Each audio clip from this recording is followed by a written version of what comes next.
everybody, and welcome. I'm Chris Kruger, Program Manager for Educational Content with the Davis-Phinney Foundation, and I was diagnosed with Parkinson's in 2020.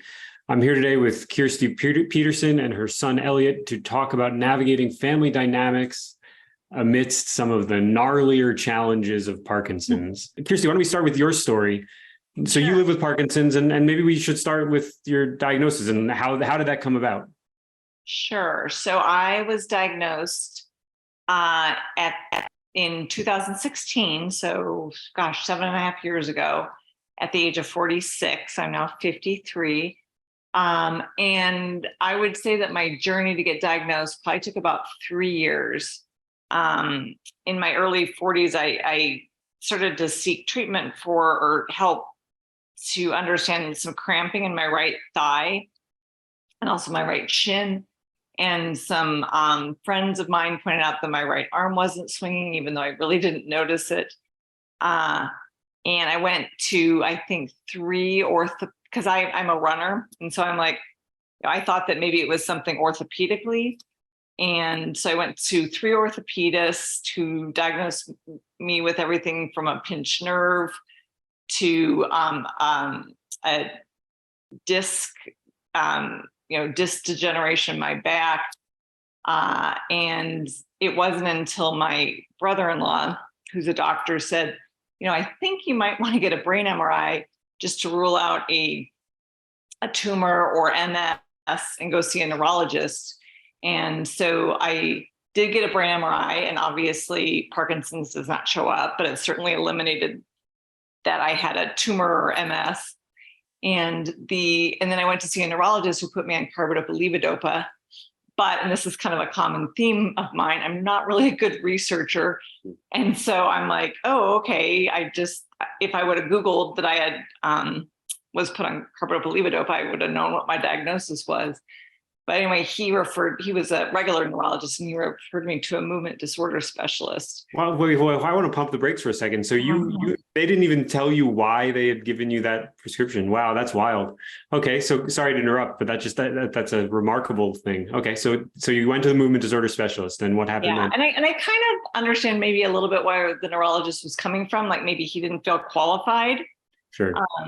So anyway, then it took about 7 or 8 months to get into a movement disorder specialist. And it wasn't until a friend of mine who reps Botox for this particular MDS got me in. And anyway, he very, I'm sure walking in the door, he probably knew what I had. But it was kind of funny because when I was in the lobby filling out the paperwork, and it said, hey, fill out this form if you have Parkinson's disease. And I'm like, oh, God, thank goodness that's not me. So I literally had zero clue. Wow. Until that date of diagnosis. Okay, so you were taking levodopa, and then is that what you stayed on after the movement disorder specialist visit? Yeah, and that physician also prescribed within. After they diagnosed me, they said, come back after a month. And they asked, kind of what my symptoms were. And they put me immediately, not only on the carbidopa-levodopa, but on, I think, amantadine and on Mirapex, just to kind of try to attack all the symptoms at one time. Okay. And so thereafter, you also you started to participate in some clinical trials, or at least one clinical trial, right? So how did you decide to do that? And what was that, how did that go for you? Yeah. So first of all, after the diagnosis, I'm like, okay, I was relieved because I'm like, okay, I'm not crazy. This kind of makes sense. And then I also, said, I'm going to fight this thing. And I think part of fighting it was kind of this I was very kind of organized type A person. And I just had all these things that I was going to do and I was going to have this thing licked in a year. But one of the things that I was going to do was make sure that I gave back. And so, and that involved pretty quickly getting involved in some research trials. And so let me pump the brakes again for a quick second and say, Elliott, how old were you at this time? Yeah, so I remember I was, I think, 13 when she actually got diagnosed. But I also remember that for like a couple of years, like 4 or 5 years before then, she was just kind of sick and seeking help and treatment, and in turn, like a diagnosis in the end. And then she finally got diagnosed when I was 13. And like, I remember the conversation very vividly with our family. And it didn't really make much sense to me or really anybody in our family. I was just very confused. Like my notion of Parkinson's was that it was, more older people like get diagnosed. So it was just kind of like a shock at first to me, and we all didn't really know what to do or what to expect or where to go from there. So yeah, I was 13, and it was just kind of strange at first, for sure. So did you know any of what was going on as far as any of the doctor's visits? Did you go to any of them, or what was that like for you? Yeah, I remember even before she got diagnosed, I remember she was just going to, this doctor, this neurologist here and there and there to Physical therapy. yeah, physical therapy, just everything. And then like I was also confused then because I was like, why? Like I know she's sick, but then like, why isn't there like anything being done about it or a diagnosis? And then even after she got diagnosed, I think it even like heightened a little bit. She probably like seeked out more help and more treatment from doctors, and then it probably like made it even more confusing for me because like she got diagnosed and then now she's going to more doctors, even though she Yeah, like I thought this was supposed to like solve the problem, not lead to more issues. Yeah. So okay. And did you know when your mom started to think about clinical trials, were you aware of any of that? I slightly was, but I had my own things going on, of course, because I was, getting into high school and all that, and I was Nothing goes on at that time of life. Those must have been a really easy time for everybody. yeah, but I had my own thing going on. But I would come home every day, and she would maybe like talk a little bit about like her new like I don't know, just like her experience throughout the day and whatnot. But I think she went on the trial when I was about 15 or 16, and I didn't really think too much about it. Like I remember she was explaining to me how it all worked, and this was also very like weird to me because it was very like invasive. Like the way her day-to-day process, like throughout putting the pump, like she'll probably explain better than me, but it just didn't seem right at the moment, and uh, again, I was just very, very confused. Yeah. So maybe we should go back and talk a little bit about the trial. So what was you wanted to give back, Kirsti, and you thought, okay, one way to do this is clinical trial participation to help with research. And so what did you end up, what trial, what did you end up pursuing? And maybe just make a couple points or caveats. Yeah, sure. We're talking about family situation. I also am a very much like my kids like to say TMI mom. Like I'm very open with my kids, and I always have, or like have been. So like the minute I got diagnosed, I came home. I'm like, I didn't even in the drive home. I'm like, everybody needs to gather, and I didn't even really think through. In hindsight, like telling them, I just blurted it out. So yeah, it was. But I don't know. That's just kind of who I am. And in terms of the trial, I think maybe a little bit more about my own just affect or personality is I tend to be pretty optimistic. I tend to be pretty trusting. I maybe am slightly spontaneous or, just kind of like, anyway, just, yeah, I tend to be pretty optimistic and positive and maybe a little bit naive. But anyway, this trial came up and I'm like, oh gosh, I get a chance to get back. If I recall, also some reassurances that, oh, this is totally safe because it's been approved in Canada and Europe, I believe. And, this is just kind of a formality. And, also some incentives like, oh, when the trial's over and it's approved, you can get the drug for free. And it was $5,000 a month. So there was kind of a lot of like maybe cheerleading and me being fairly trusting. And in addition to the pump, I was also on, amantadine, I was on Mirapex, I was on carbidopa levodopa. I was on a lot of Parkinson's medications. And I think the combination of all of those things, I was suffering from hallucinations. I was seeing cats. I was seeing dead people. I was feeling presence. I don't think that was necessarily from the FDA trial drug, but it was like all of this combination of things. And then I think that my doctor kept saying like, oh, we just need more medication because everybody seems to love this drug. And I don't know kind of why so anyway, let's just give you more. Let's give you more because we could adjust how much I got. This is the trial. The trial supervising physician is changing your dosage, or is this your movement disorder specialist? This is the trial reception. Okay. Yeah, the trial doctor. Okay.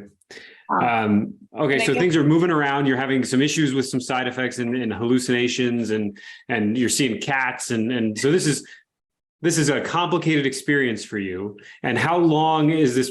So this occurs in the first week. This occurs 2 weeks in. How long is this trial running for you?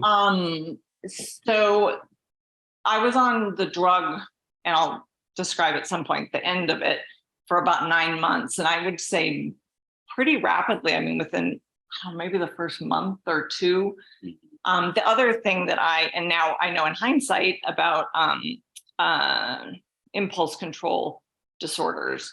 And I was having some major impulse control, specifically around sex and watching porn, which I'd never done before in my life. And then also shopping, which I know this might be familiar to some people about the impulse control. So you were on a dopamine agonist as you said Mirapex, is that what you said? Yeah. So, but you didn't have any of these issues with just the Mirapex. It was only once the trial started that they started to come up, or was this happening before a little bit? Now that you know what was going on a little bit. Maybe a little bit, for sure. Maybe in the shopping area, and then also in something I know now is called punding. So it's like which is just doing tasks habitually, with abandon. And this is, and Elliott, maybe you can describe.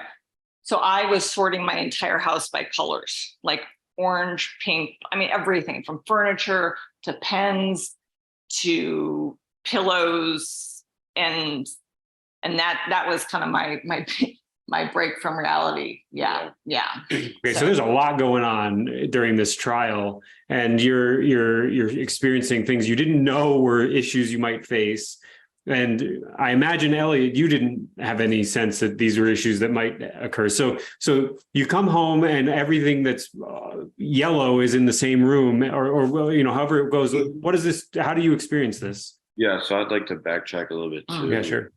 Like when she got diagnosed, she kind of was seeking out all these doctors, and then they would prescribe her medications to kind of like fix some of her symptoms or whatnot, but it would give her more side effects. And then they would prescribe more on top of each other. So then that's when I, like in hindsight, kind of like realized when her behavior was kind of becoming more sporadic, and she was like just it wasn't right, I guess. And then she went on this trial, and then it just like perpetuated, like her symptoms and her side effects just heightened like tenfold basically. And I didn't really like realize what was happening because it was kind of like gradual, like every day something was different. Like I'd come home to like God knows what. But I didn't really realize something was really wrong until I came home from school one day, and all I wanted to do was get up to my room, which is just up those stairs right there. And I couldn't like move because everything was scattered everywhere. And it was like kind of like a nightmare in a sense. It was like, it was actually like a really traumatizing experience for me, because like all I wanted to do was go to my room after school, and I couldn't even physically get there, not alone understand like what was happening. then again, I didn't really want to confront her about it at all. So I don't know exactly know what I did, but I think I just shimmy my way to my room and kind of, I don't even know, like shut off everything. So you're 15 or 16 years old and you come home and you can't even get to your room, and who knows what happened to you that day, or maybe you do remember what happened to you that day in school or wherever you were with your friends. And then, man, that just sounds so hard. I mean, for both of you, of course, but I mean, in particular, you come home, you don't even know what's going on, either one of you really, but then Elliott, you can't even get to your room. So you get upstairs and that's the end of that day maybe, but so what happens in the bigger picture? I mean, how long does this does this go the whole 9 months, that this is sort of acceleratingly complicated? Mm-hmm. I'd say, yeah, it probably was pretty acceleratingly complicated. But I didn't, like, in the moment, it was just very hard to like conceptualize what was going on. So mainly what we have like learned from all this comes from like hindsight, because in the moment we didn't really know what to do, or like what was the root cause of all this, because there was a lot of different like facets that were going into her general behavior and stuff, and like there's a lot of other things going on in our lives that we had to worry about. But so it was just really hard to kind of like solve the issue, I guess, at hand, and it really just took some time to realize what was really going on and what was wrong. Yeah, and in fact, I think it kind of started with maybe like trying to figure out what was going wrong. Was my sister, who's I mentioned, well, she's a doctor, but also she doesn't live here, but she was kind of maybe visiting or hearing from my ex-husband or my kids or something. And so she actually did some looking up, and including on the Davis Phinney, every victory counts. There's a thing about impulse control disorder with dopamine agonists. And so she sort of started calling the trial researcher and stuff. And she actually does have a text message that she received back from them in February, but I didn't go off of it until April or May, when I was walking my dog, and I just kind of had this aha moment of like, oh my gosh, I got to get off this trial. And so you didn't finish the trial, you stopped early. I just quit. Yeah. Oh, well, I mean, in just from looking from the outside in, that sounds like a reasonable decision in that case. Well, I didn't titrate down. I just said, I see. Done. Yeah. So anyway, maybe it wasn't the optimal way, but it does sound like maybe the right decision for you in the moment and for your family. So I'm really interested in how you navigate that, because it sounds really, really complicated. I mean, you've got impulse control disorders that are involving some shopping issues and some sexuality issues, and you've got some punding behavior, which is not something that gets talked about very often. But so I don't know what the tasks were that you were doing, but you're doing these repetitive tasks, and you're they don't really have a purpose, but they're so compelling, right? And they're complicated tasks sometimes too. So literally moving couches up and down stairs. I mean, yeah. Anyway, sorry. I wish I wish that I felt so compelled to exercise in a certain way, but I suppose I don't want it to be a totally compelling in the way that a punding circumstance would be. But so what do you do to navigate this together? I mean, what does this look like on a daily basis, and how do you interact together about this? And at the time, I mean. Yeah. I mean, at the time, like, of course, we kind of really only had each other in a sense, because this is really hard on me, and of course, it was really hard on her. And like, I feel like in hindsight too, I was kind of the only one who could like handle it like emotionally, because that's just not who my brother and my father are. And I didn't really know that I really had these abilities until I was confronted with them. And I'm like very grateful to have learned what I've learned from all this experience. And I wouldn't know like what I was capable of doing, but in the like while it was happening, I didn't like really realize that I was doing this. It was just kind of like again, day-to-day life, like, oh, like I just kind of have to come home because I was dependent. So I just had to come home and kind of see what happens, or see what I have to do, or every day was, like something completely different. Yeah, and I don't want to totally speak for you, but Yeah. he was also dealing with, unfortunately, a series of concussions, including one from a car accident that was pretty bad when he got hit by a drunk driver.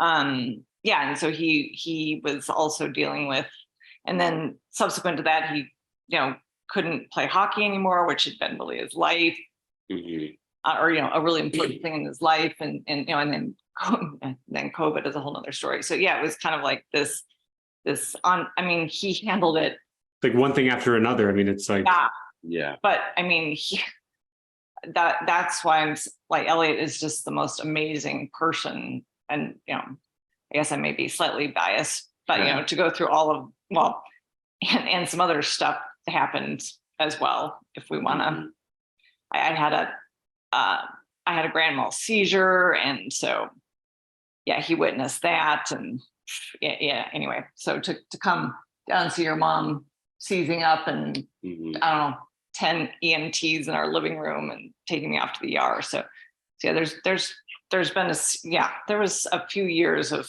a lot of traumatic events, I guess, that happened. For sure.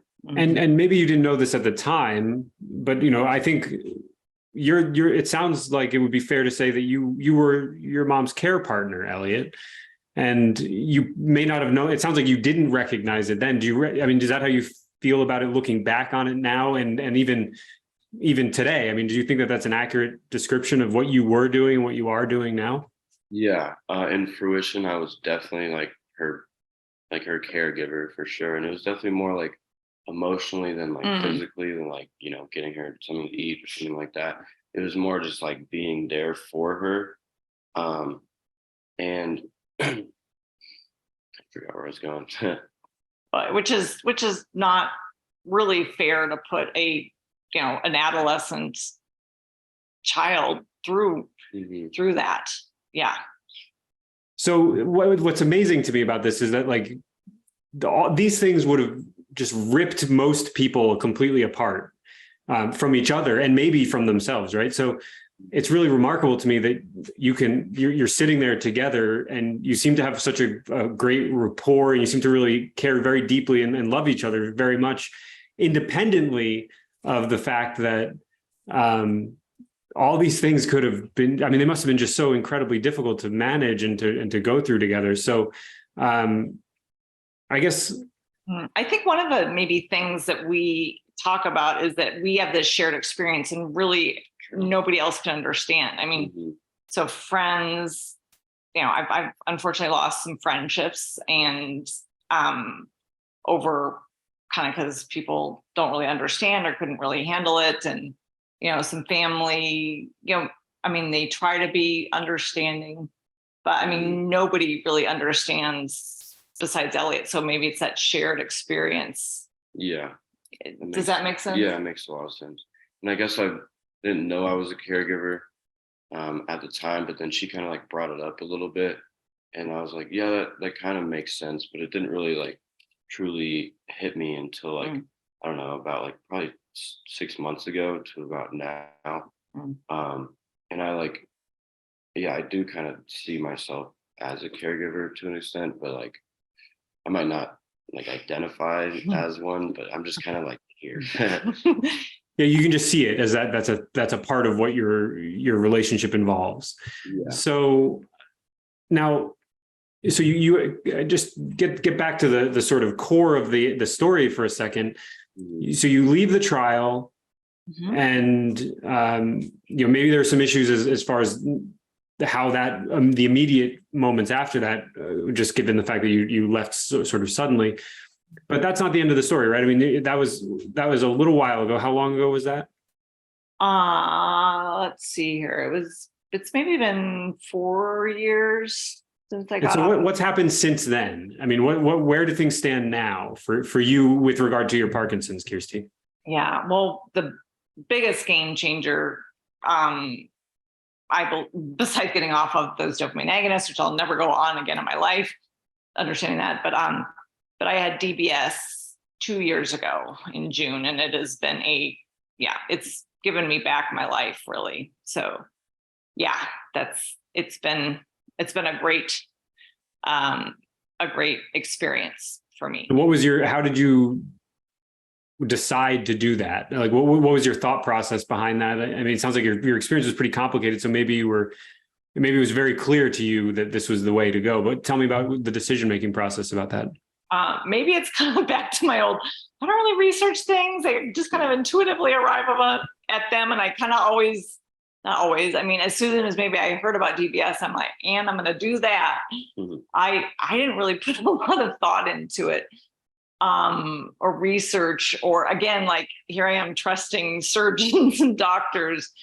But before I had the DBS, I mean, I was pretty sick. I mean, I could not really even walk. I barely could walk around the block without a walker. I was using a cane. I was extremely fatigued. I had to quit my job about 5 years ago, just because of fatigue, and my cognition, executive functioning was not good. I was really struggling a lot. And so I don't know, the DBS is just kind of like, let's do it. Yeah. Mm-hmm. Yeah. And so Ellie, what was your experience leading up to this? I mean, so this is like a pretty dramatic situation again, right? Your mom is not able to walk around the block. She's left her job. She's gotten out of this clinical trial, and there you are, and what's your experience? Yeah, so I kind of like repressed a lot of the things that happened, and I didn't really know or realize just how much they affected me, of like who I am, or like my emotional state, my overall well-being, I guess. And I kind of held a lot of it in, which of course is not a good thing. But because I would try to tell like some of my friends like what was going on, and they might like recognize it, and like, you know, they might say, oh, that's like horrible, but like nobody really understood what was going on, like me as well at the time. Like I really had no idea what was going on. So it was just really hard, because I would try to seek help, but it was like to no avail, because nobody would really truly understand. So I couldn't really connect with anybody. Mm-hmm. I think one example, and where Elliott maybe was keeping this in, where I tend to tell everybody about my Parkinson's, but I think in one of your classes at George Washington High School, mm-hmm. There was a topic or a subject about Parkinson's, and I said, oh, does your teacher even know that your mom has Parkinson's, or your friends? And mm-hmm. and you said, no, you didn't share that. No, I didn't. Yeah, I didn't really tell anybody except for my like really closest friends. But then again, I wouldn't tell them like these very specific like details, such as coming home to the house in shambles. Like, I don't think I really told anybody about that, or very specific things that were going on in my life. It was more like a general, I was like generally told them what was going on, but then it didn't really feel like it reciprocated with anybody. Mm-hmm. Were you embarrassed and ashamed as well? I don't know if embarrassed and ashamed are the right words, but like, I just, for some reason, I didn't really want people to know, and I didn't really want like sympathy. I was more seeking empathy, and like a true, like somebody who could truly like understand what was going on, because I didn't really value like, you know, like service level sympathy at that moment, and that's not what I needed. Yeah, and you didn't want, neither of us, I don't think, wanted pity. Yeah, or like publicity. I didn't want everybody to know. Yeah. So what do you think? Do you have any? I mean, this is maybe a complicated question, but is there anything that you now being able to look back on it that you're like, oh, wow, I really wish I would have had this thing then? I mean, is there anything you think could have really helped you that you didn't have access to, or that you didn't do? Either way, that could be for either one of you, I guess. I mean, it's a very complicated situation. I think I needed like a sense of community, just some like very understanding, like not even if they they've been through what I have, or even if they've been through like something sort of similar to like a sick parent. But I really needed like a sense of community where I could like explain what was going on, and they might not like understand again, but they would listen and try to understand, just so I could just release just even the slightest amount of stuff that I was holding in. So just like a loving community, an accepting community would be good. Yeah, and I think maybe we experienced that at the World Parkinson's Congress just in July, Chris. We were having dinner that last night with people from the Davis-Phinney Foundation, and Elliott felt safe, or I don't know, maybe to say like, hey, I'm going to just tell my story because I feel like this is a group that understands. So kind of being in this Parkinson's bubble is kind of the safety zone, and people, even people maybe that don't have Parkinson's, but they're certainly working with people with Parkinson's every day. They get it. Yeah, like we just had a really open conversation, and that was like, I even needed that at the time. That was not that long ago. And I still hold a lot of this stuff in, but like a community such as that is certainly beneficial to my certain situation. Just so I can just openly talk about it. And that community would definitely be more understanding than even like my friends or some family members as well. So, yeah. And do you think that's the same situation for you, Kirsti, that's really something that would have been helpful to you? Or was there something else that would, I mean, obviously community is useful for people just to have an understanding with others. That's generally good. But what is there anything you look back on your situation, Kirsti, and you think something else could have been helpful? Or maybe Elliott, maybe there's something else for you too. So I think, and I also gave some feedback to the researchers. And in terms of the FDA trial, I probably should have never been allowed to like just do it on my own without somebody, like a requirement that somebody's at every appointment so they can just. You mean like somebody from your family or someone else going to these visits with you? Right. But I mentioned at the beginning about like how I was going to tackle this PD thing and have it all resolved in a year. But I think one of the things I did list was getting involved in the PD community. And I think, these are in no particular order, but the thing that saved my bacon is definitely the Parkinson's community. And it's, I tell some people, I'm like, I don't know if I wouldn't have Parkinson's because I wouldn't have met all these great people. And it's through Art is Action, which is a Parkinson's dance community, through the Davis-Phinney Foundation, through another local PD Parkinson's Association, the Rockies, through some ad hoc things. So I'm definitely, that is something I guess immediately that I've reached out to, and the Parkinson's community has really been a game changer for me, and the DBS. Yeah. And I think the other thing is that I didn't tell my neurologist, I mean, in fairness, I didn't tell my neurologist maybe everything that was going on because there was a lot of shame. Well, I mean, first of all, I cognitively just wasn't connecting the two things, but I think there was just a lot of shame and embarrassment. And so that's, I guess, one of the reasons why I'm hoping to tell my story through formats like this. And I'm trying to write a memoir.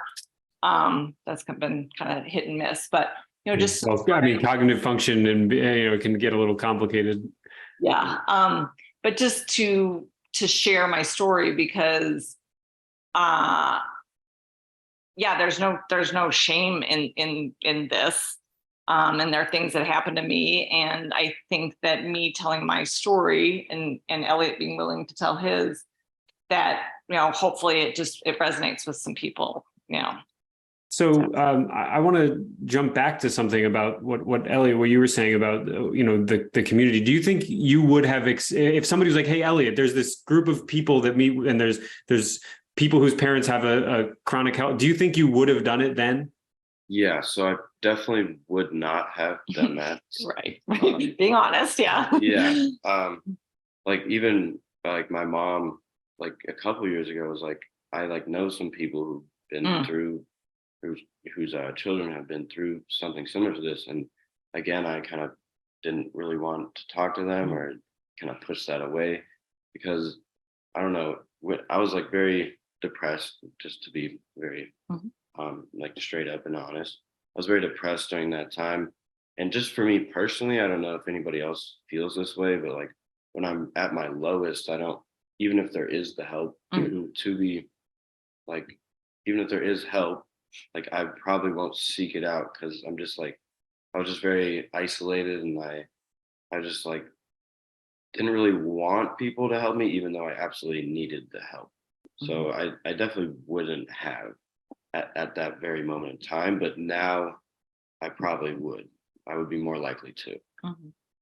Yes, that's really complicated, right? Because you look at it and you're like, on the one hand, I needed support. On the other hand, that's just not where I was at that moment. So yeah, that's a really hard moment for sure. And I guess I'm like, for instance, I had met with somebody in one of my young onset groups, and he was talking about he was maybe diagnosed about a year ago, and he was saying that his late teen, early adult kids didn't really understand. And I said, I asked Elliott, I said, would you be willing to talk to him? And he said, yeah, sure. So I think, I think that's maybe changed a tiny bit for you. Yeah. And I want to, when we were talking about whether this was a call and a video we might want to record together, Ellie, you said something that was interesting to me that I wanted to ask you about, which was that you said you realized recently that you needed a break. And I'm wondering how you realized that, and how that, like, did you take it, and what was going on around that? Can you just talk a little bit about that? Because I thought that was really interesting. Yeah. So I guess I've been living with just my mom, not my father, my brother, for I don't know, like 4 or 5 years now, and it's just been us two, and like we get a lot and COVID. True. Yeah, us two and COVID. That's the story of so many people's lives. So it was just, I've spent a lot of time like just with her, which isn't necessarily a bad thing, but I started to like, I'm not a very like aggressive person or like an angry person, but I started to see myself getting like very just like angry at her behavior. Like I was just kind of like tired, I guess, of dealing with this every single day. So then that manifested as being like very passive aggressive, or like bickering back and forth, and it's not very healthy, I guess. So I didn't really come to the realization that I needed space, because I've been kind of putting in a lot of my energy into helping her out, and I didn't really understand that like I have my own life that I need to live, and I have my own passions I need to pursue, and I didn't really realize that like me being here was kind of getting in the way of that a little bit until, I don't know, probably like a year ago. Yeah, so it's a continuing journey, it sounds like, and you're still working through it all together, even though maybe there's some more space that's gonna develop. And I guess I wanted to maybe ask a peculiar question, maybe to sort of start to wrap up our conversation, and I wonder if either of you has a perspective about.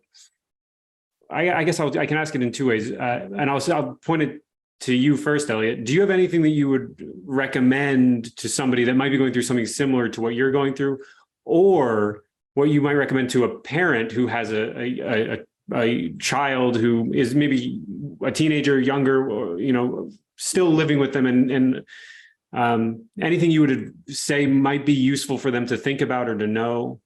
Yeah, I mean, that's a very open-ended question.